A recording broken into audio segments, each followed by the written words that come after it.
wala li nga xamante ni fa la dossier boobu noonu daal di toll ndax moom Maimouna Ndour Faye ak Babacar Fall dinañ leen óoluwaat par rapport à la situation du ñàkk yi tamit dinañu am information boobu ci SIP.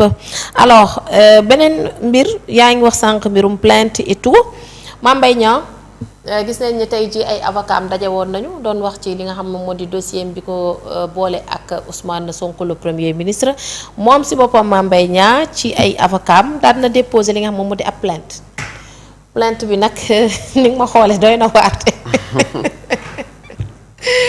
Papa Fadou alors dafa déposé plainte bi nag par intermédiaire de ses avocats daf ko def contre Cheikh Diba ministre des Finances.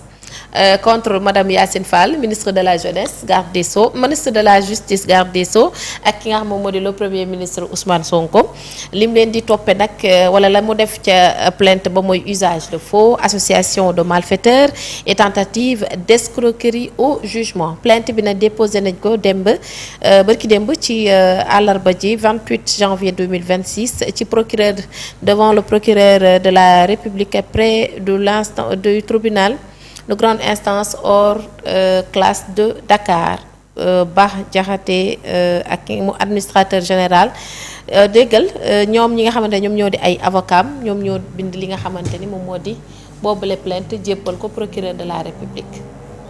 Cette plainte soxna Adjara n'a aucune chance d'aboutir.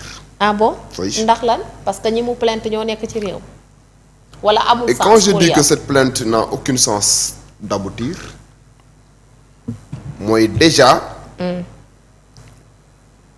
quand par exemple mu viser des infractions d'association de malfaiteurs cette infraction n'est pas constituée ne peut association de malfaiteurs ne peut être constituée parce que Ok. l'association de malfaiteurs en droit c'est toute entente préalable en vue de commettre une infraction amul ñu fi tudd noonu mënuñoo constituer une association de malfaiteurs escroquerie au jugement bi muy wax amul parce que les avocats de Ousmane Sonko ci li ñu bëgg a sukkandiku waaw pour entreprendre la révision du procès ce n'est pas le jugement qui a été rendu ok dañu am fait nouveau.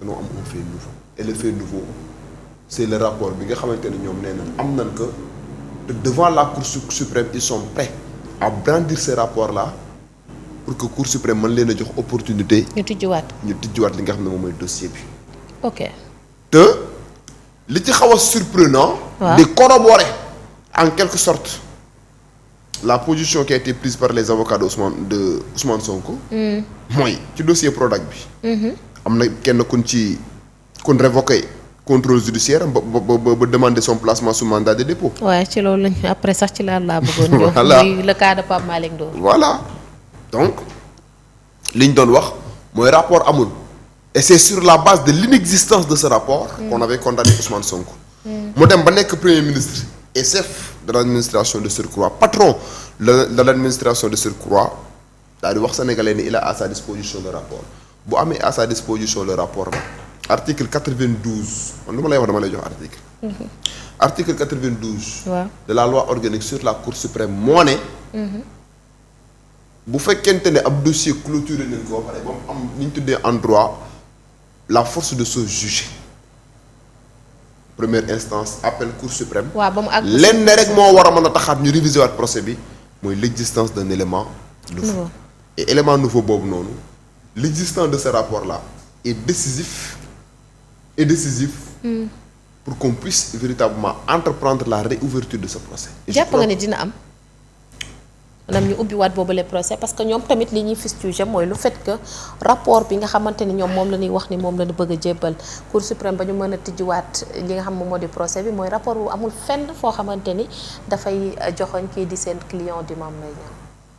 bon je m'en remets aux propos qui ont été tenus par le Premier ministre ok et par ses avocats ñoom ñu wax ne ils ont à leur disposition le rapport bu ñu waxee ne ils ont à leur disposition le rapport je présume que lépp nga ca. que c'est un rapport qui épinglerait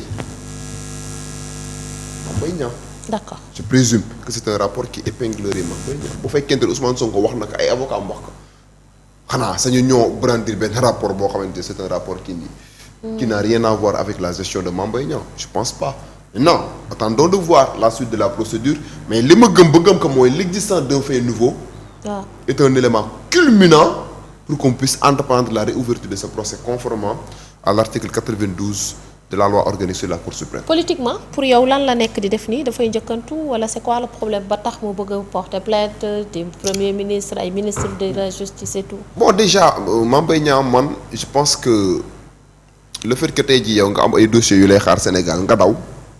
ba pare bëgg a porter plainte par le canal bon il a raison il a le droit de porter plainte par le canal de ses avocats mais je pense que plainte bi muy def nii yëpp c'est juste pour jouer au dilatoire.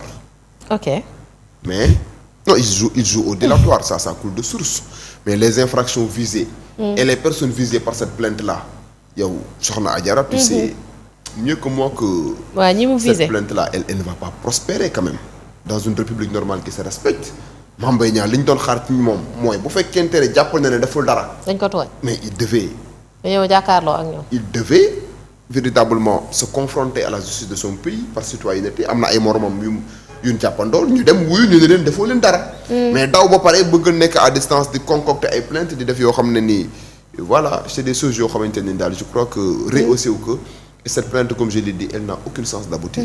ci dossier Prodac boobu noonu mooy tax ñu dem ci suñu beneen sujet muy le cas de Pape Malick Ndour parce que gis nañ ni moom woolu nañ ko fii dellu na wooluwaat nañ ko fii placé nañ ko sous bracelet électronique contrôle judiciaire assigné à résidence tey ñu dem ba def appel waa chambre d'accusation daal di koy jébbal ko daal di koy def sous mandat de dépôt là ces avocats ont déposé benn pourvoi en cassation lii nag laa bëgg nga expliquer ma ko Pape Ahmadou ci démarche yooyu noonu suñu naataango yi les échos dañu ni la chambre d'accusation dañu annuler li nga xam mu di placement sous bracelet électronique placé ko sous mandat de dépôt et que loolu juge d'instruction bi nga xamante ni moom moo ko accordé woon ñuy poursuivre lii di réquisition bu parquet financier bi ba am réclamer li nga xam moom moo di mandat de dépôt bi ñu def ko sous mandat de dépôt léegi pourvoi bii nag dañu ne en étant suspensif le coordonnateur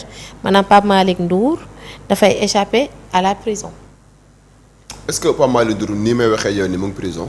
sous mandat de dépôt. Oui. Dans les normes. mi ngi en sous mandat de dépôt. est-ce que il a été. acheminé est-ce que mi ngi prison. Information yi ñu jot am daal mooy il est sous mandat de dépôt. oui attends parce que bu la placer sous mandat de dépôt. en principe dañ la war a yóbbu prison. léegi nag. à partir du moment où ces avocats ont interjeté n'ont pas interjeté appel parce que là ils se sont pourvus en cassation. devant la Cour suprême. pour prétendre quereller la décision qui a été prise par la chambre d'accusation révoquant parce qu'en droit on ne dit pas annuler. On n'annule pas un placement sous bracelet électronique, on révoque.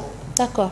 La mesure du contrôle judiciaire parce que c'était un contrôle judiciaire assorti du port du bracelet électronique. Donc, bu fekkente ne par exemple procureur bi le brillant procureur Alioune Abdoulaye Sylla dafa demander woon à ce que ñu révoquer contrôle judiciaire pour placer ko sous mandat de dépôt c'est parce que jàppoon na ne pour infraction yi ñu koy toppee wala dossier bi ñu koy toppee ku ñu koy toppee kat waroo nekk en liberté procureur bi loolu la jàpp moo tax mu saisir la chambre d'accusation pour contester l'ordonnance qui a été prise par le juge d'instruction parce que juge d'instruction mooy décider ba xam yow da ngay def détention provisoire nga des kaso wala da lay jox contrôle judiciaire dañ tuddee en droit des mesures d'élargissement mais en la matière bu fekkente ne ay avocats danoo def ce qu'on appelle un pourvoi en cassation.